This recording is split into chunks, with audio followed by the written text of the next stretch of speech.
ત્યાંના રહેનારા લોકોના મને જે અનુભવ થયા એના કે જેથી કરીને તો પછી શું થાય કે આમ મને સ્થળો ઉપર તો તમે પરિક્રમા ગમે એમાં જોઈ લેશો યુટ્યુબમાં.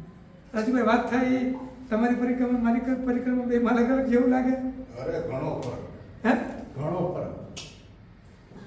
એક અડધો કલાક એમને આપવો પડશે તો પછી. હા કાલે એમને હજી શું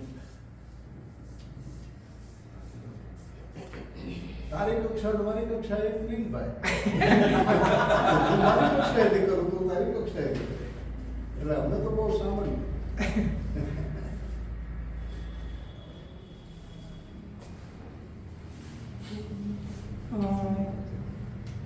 જે મેં પૈસાની વાત કરી હતી ને, એક વ્યાસબેટ કરીને જગ્યા બાજુમાં શુક્લ તીર્થ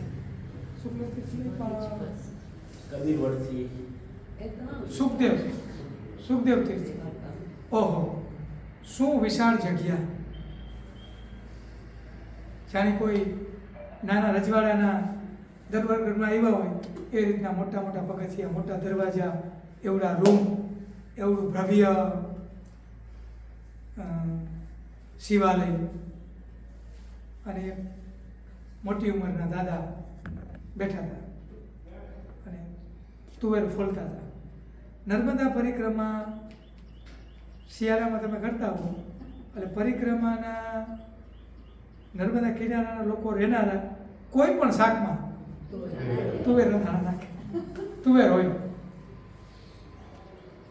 તમને તુવેર શાકમાં મળે તો સમજવું કે દરરોજ મળે એટલે આ કોઈની ઘરેથી આવ્યું હોય કે આમ તો તુવેર ફોલવાનું ઘણું બધું કામ ખાસું એવું.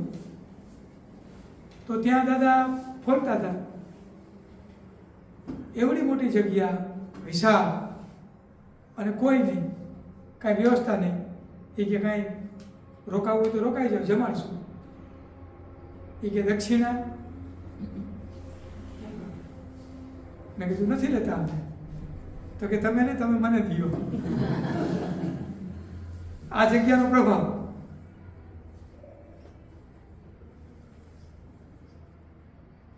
હવે આ બધી હું તમને એટલા માટે કહું છું કે નર્મદાનંદજી રંગઅવધૂતના શિષ્ય એને પરિક્રમા કરેલી 3 વર્ષ 3 મહિના અને 13 દિવસની. અને જ્યારે હું નર્મદા કિનારે રહેતો ત્યારે મને એ લોકોએ પુસ્તક ભેટમાં આવ્યું, મેં વાંચ્યું. તો એ પુસ્તકમાં જે વર્ણન હતા આવી જ મેં વર્ણન વાંચ્યા તો બધું લગભગ એવું જ છે. 65 વર્ષ થયા એને. 65 વર્ષ પહેલાં જે ઘટના હતી એવું જ બધું. એ મેં ખાસ અમુક સ્થાનોમાં મારે સ્થાનના મહાત્મ્ય વિશે મારે જોવાનું હતું, મંદિર વિશે જોવાનું હતું, આ બધું હતું. એ બરાબર મેં વ્યાસબેટનું ચિત્ર બરાબર વાંચ્યું, એને એ જ વર્ણન કરેલું. એવડું વિશાળ ને અંતે મોટું કે ક્યાંક આપનો તાળામેળ થાય ખાતે નહીં. હવે અમારો પરિક્રમાનો ક્રમ ચાલુ હતો અને મનમાં એક વિચાર હતો કે આજે સંગમ સ્થાનમાં પહોંચી જવું. અને સંગમ સ્થાન 10 કિલોમીટર દૂર હતું. લગભગ બપોર પછીના 4 વાગ્યા હશે, તાપ હતો. એટલે મારી આગળના જે પરિક્રમાવાસી હતા એ લોકો પાણી પીવા ગયા. ડામરની સડક સિંગલ અને ગોલાઈ ઉપર થોડી અને એક મંદિર દેખાય, મંદિરનો ઓટલો ને ત્યાં રોકાયા નહીં. પછી તમે સુખદેવ તીર્થમાં પૈસા માંગેલા હતા. ના, અહીંયા તો રોકાણ ક્યાં નીકળી ગયા હતા ને પછી આગળ રોકાણા ને ઓરી રોકાણા નહીં, આ રૂટથી ઓરી રોકાણા. યાર આ તો મેં વચમાં કહી દીધું આ પોઈન્ટ. આમ તો મારી પોઈન્ટ કેવો જોઈએ પણ આમાં બધી ઉતામળ છે ને આપણે જરાક પરિક્રમા વહેલી કરી લેવી. તો મને મારી આગળના પરિક્રમાવાસી કહે કે ભાઈ પાણી પી જાવ. આપણે બોટલમાં પાણી શું જવાની જરૂર એમ? આપણે તો આપણી રીતે ધીમે ધીમે પરિક્રમા કરવાની હોય, કારણ કે હું કોઈ સાથે ચાલતો નહીં, કોઈની ગતિ આપણાથી પકડાય નહીં, કોકને આપણે પકડાવા જાય તો મુશ્કેલી. મારે તો હું ચાલતો તો આગ્રહ કર્યો બીજી વખત એમ ગોલાઈ ઉપર તમે હાલો તો થોડુંક ચાલો તો થોડું દેખાય. તો બીજી વખત ત્રીજી વખત આગ્રહ કર્યો કેમ કે મારે પાણી પી જવાનું, જ્યાં બધે હાલી પાણીમાં પીધું. તો મારા હેન્ડપંપ માટે ડંકી હતી, ડંકીમાંથી પાણી ભરવાનું, બાજુમાં તળાવ, પાણી ભરેલું. આમ ડંકીને હંડપંપ મારીને આમ પાણીની બોટલ ઢાંકણું જે કરતો હતો ને ત્યાં બોર્ડ વાંચ્યો શેકીના. આપણે તો ગાંઠ ચમકે અને આપણે જે કામ થાય કે આમ શેકીનામાં નંદીગ્રામમાં આપણે શેકીના આપણે જે મકરમભાઈના ઘરનું નામ રહીએ છે ને એ સ્થળનું નામ શેકીના. તો આ શેકીનાનો બોર્ડ આવ્યો એટલે આપણે જે હવા ચડી ગઈ. એટલે વળી મેં તોરમાં કીધું, મેં કીધું આ શેકીના કોને લખ્યું? કીધું કોણ આશ્રમમાં? કીધું કોણ આ જગ્યા કોણ સંભાળે? આશ્રમ જેવું તો નહીં. એક દાદા મોટી ઉંમરના એ કે હું કે શેકીનાનો અર્થ શું થાય? કીધું તો કે ભાઈ નંદીગ્રામમાં લખ્યું હતું. તમને કીધું ક્યાં ખબર પડી? તો કે હું નંદીગ્રામ ગયો હતો. કારણ કે નંદીગ્રામની કોઈ પણ વ્યક્તિ આવે નર્મદા કિનારાથી આવે અને અરવિંદભાઈને પકડી જાય મને સીધો ફોન કરે કે નર્મદા કિનારાની વ્યક્તિ આવી. મેં કીધું તમે નંદીગ્રામ આવી ગયા જ નથી, ખોટી વાત. અરે મને કે ભાઈ હું કુંદનિકાબેનને મકરમભાઈને બેયને મળેલો કીએ કુંદનિકાબેનને મળેલો કીએ નંદીગ્રામનું વર્ણન કર્યું. અરે મને કે એક શેકીના નહીં, અહીંયા તો સમર્પણ, સનિધિ, સંગાત, મિત્ર બધું છે. તો આ તો આશ્ચર્ય હોત. દેખાયું મને કે તને કેમ ખબર? મેં કીધું હું નંદીગ્રામ મારે જોડાયેલો, નંદીગ્રામ હું જાયો. અરે કે મકરંદભાઈના કુંદનિકાઓને બધા મેં પુસ્તકો વાંચ્યા. હાલ એક રૂમ તળિયા વગરનો, ઝૂંપડી કહેવાય. નહીં રૂમ તળિયા વગરનો ખંડેર અવસ્થામાં 5000 પુસ્તકો વાંચ્યા. અને આશ્રમમાં મને લઈ ગયા. ડાઇનિંગ ટેબલમાં કૂતરી વિયાણી, ખોતરી. ડાઇનિંગ ટેબલ એટલે કેવું? હવે તમને એનું વર્ણન શું કરું? ખંડેરથી પણ ખંડેર.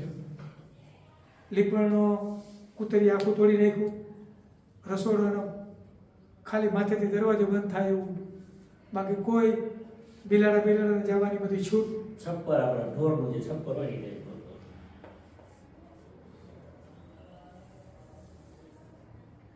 અને મને કે હવે જવાય નહીં કીએ.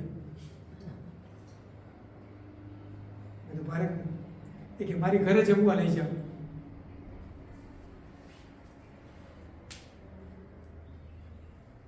ઘરે જમવા લઈ ગયા અને ગરીબી આંખે વળગે. ઘરની ગરીબી.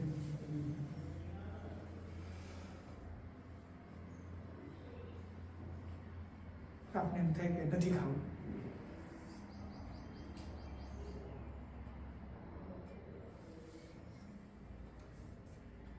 થોડો પરિચય થયો. મને કે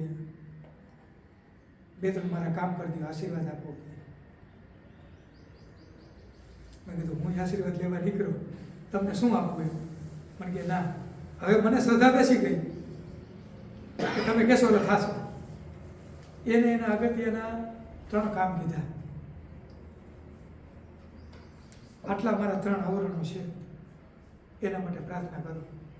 રોકી રાખ્યો, રોકાવવું પડે. પુસ્તકો વાંચવાનો ગજબનો શોખ. પગલું માંડવું અવકાશમાં, નીચે જો હરિવરનો હાથ, કવિતા ચાલુ કરી દીધી. નંદીગ્રામનું નામ પડ્યા ભેગી. તો કીધું આ માણસ કેવું? ઘરની ગરીબી જોઈ, આશ્રમની ગરીબી જોઈ.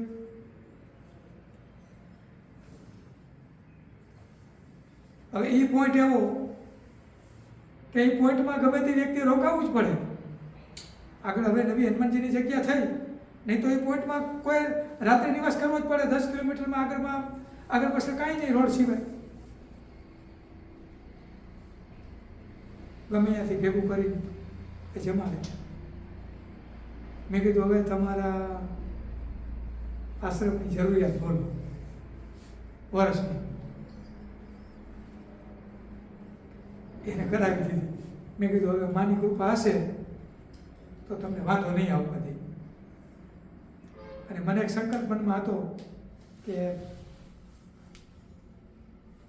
21 દિવસ આપણે રહ્યા તો એની વળતર આપણે આપવાની છે. તો મેં કીધું આથી મોટું કોઈ સ્થાન ગરીબીથી વિધવતા હારે નંદીગ્રામ હારે જોડાયેલું સ્થાન. એટલે મેં કીધું કાંઈ વાંધો નહીં, થઈ જશે. મને કે હવે જવાય નહીં કીએ. હવે એક તો આપને ભલે આટલા ગમે એટલી બુદ્ધિ નાંતે નહીં, પણ મોબાઈલનું એટલે આપણે મનમાં એક શંકા કુશંકા થયા રાખે કે હવે 10 દિવસથી ઘરથી દૂર છે અને કાંઈ સમાચાર કે કાંઈ નહીં. નો તો અલગ વસ્તુ હતી, પછી મોબાઈલ ટેવ પડેલી હતી.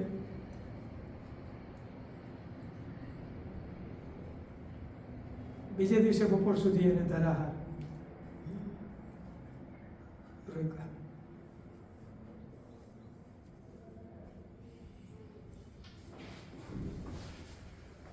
આ જુઓ માણસનો ભાવ. આ દરેક માણસ ભાવે કે કભાવે એની પોતાની અભિવ્યક્તિ તો કરે જ છે કોઈ પણ સ્થાનમાં હોય. પછી તો નજીકનો સંપર્ક રહ્યો અને જયદીપભાઈને ને પ્રીતિબેનને એની બેનને બહુ ઈચ્છા કે ત્યાં પરિક્રમા જે કરી ત્યાં અમને લઈ જાય. એટલે મારે તો પછી આવા ગરીબ સ્થાન જ બતાવવાના હતા. બહુ નાણાંવાળા બતાવું તો આ લોકોને કાંઈ ને કાંઈ થાય. પછી અમે એના સંપર્કમાં રહ્યા હતા, બધું થયું હતું. એક દિવસ મેં ફોન કર્યો.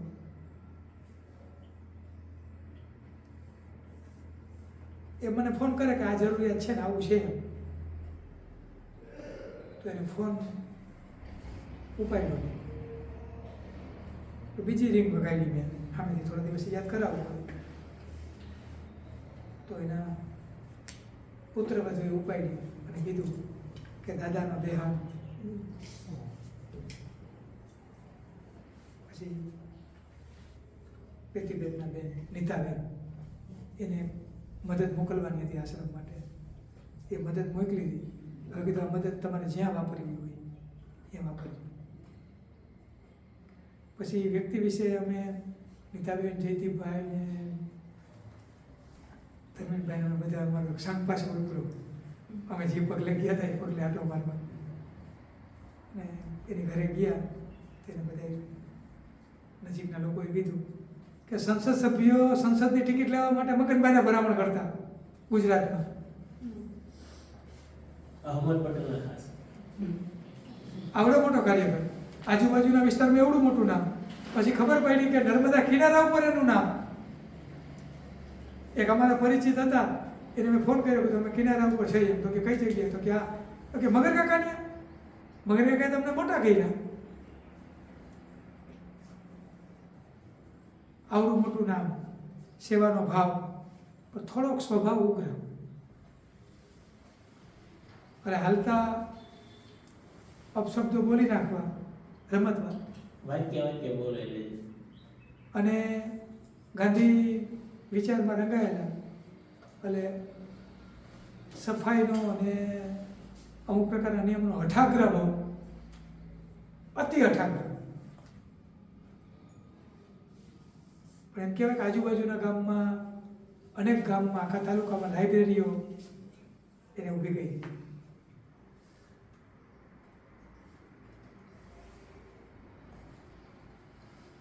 એટલે નંદીગ્રામની ભૂમિ એને નંદીગ્રામ લાગ્યું અને તેને ઊભી કરી. તો તમે હિસાબ કરો કે આવો માણસ હોય એને દીકરાને, પુત્રવધૂને, સંતાનોને કેટલી મુશ્કેલી પડે ઘરમાં. આવકનું સાધન નહીં. હવે અમારે એની ઘરે જમવાનું હતું તો એને પુત્રવધૂને ફોન કર્યો કે જમવામાં શું છે? તો કે આ બને. તો કે ભાઈ આવે. તો ઘરમાં કાંઈ બેનો બનાવી તો નાખે, પણ હોવું તો જોઈએ ને. નો હોવું છતાં મહેમાનનું જે સ્વાગત કરવું બહુ મોટી વસ્તુ.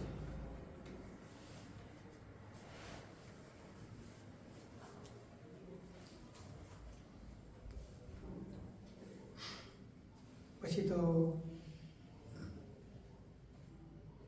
યાત્રા આગળ વધારવાની જ હતી.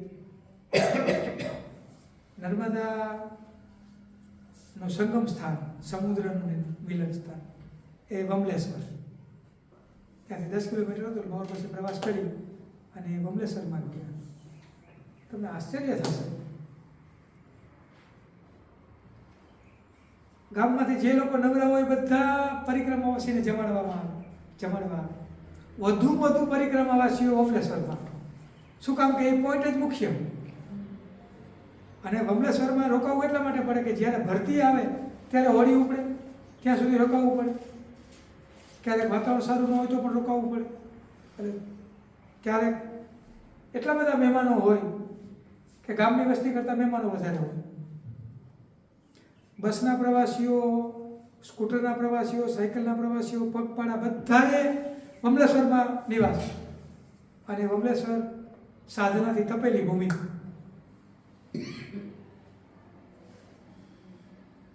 વમલેશ્વર મહાદેવ અને રત્નાકર મહાદેવ, આ બે મહાદેવનું સ્થાન. સાધુ સંન્યાસીઓ, મહાપુરુષોએ બહુ સાધના કરેલી હશે. આખું નર્મદાજીનો જે મને પહેલો અનુભવ ત્યાં થયો કાંદરોજ ત્રીજે દિવસે, એ અનુભવ ફરીથી રિપીટ ચાલુ થયો. એટલે મનમાં સંશય ચાલુ થયો. કોઈ પણ તમને એકને એક વસ્તુ એકને એક વખત અનેક વખત દેખાવા માંડે એટલે સમજવું કાં તમને કંઈક રોગ છે અને કાં દેવીની કૃપા. એટલે આપણે રોગ પહેલાં સમજવું. રોગ હોય તો શું ને દેવીની કૃપા હોય તો બી શું? એમ મતલબ એક વાત તમને કરું.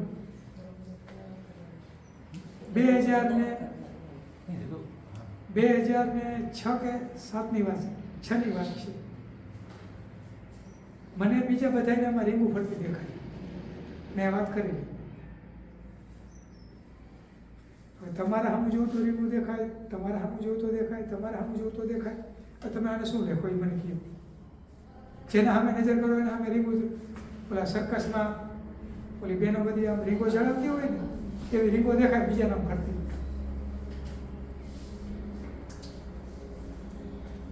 અમારે જયેશભાઈ ને સંજયભાઈ, એ અમારું ગ્રુપ. જયેશભાઈ તો સ્કૂલે જાય, સંજયભાઈ આખો દિવસ નથી જાય. અમારું બેનું પાકું એમ. મેં એને વાત કરી હતી, હંમેશા આવું કંઈક થાય તો અંગત મિત્રને જ કહે ને, હગામાં ન કહેવાય. મેં કીધું બીજાના રીંગું ફરતી દેખાય. મેં કીધું માનસિક રોગના કોઈ ડૉક્ટર હોય તો એને બતાવવું છે. સાધકને અનુભવ થાય ને એટલે પહેલાં એને મહેશભાઈ પાસે પોતાનું નિદાન કરાવી લેવાનું. અગર તો તમારે સિસ્ટમ્સ લઈ લેવાની. જો રોગના લક્ષણો હોય તો સારવાર કરાવી લેવાની, તો સાધનાનું નથી. એટલે સંજયભાઈ તો એ તો બહુ ફોરવર્ડ છોકરો. એટલે મહેશભાઈને કહે જરી કે આ ભાઈનું જરી જોઈ દો ને, નિદાન કરી દો. તો મહેશભાઈ મને બેસાડ્યો ઓફિસમાં એની સામે. એટલે મારી હિસ્ટ્રી લીધી. શું પૂછ્યું મને એટલું બધું યાદ નથી, પણ એને કીધું કે આમ તો રોગ જેવું લાગતું નથી, છતાં એવું લાગે તો એને મેન્ટેન લખી દીધી. એટલો રોગ નથી.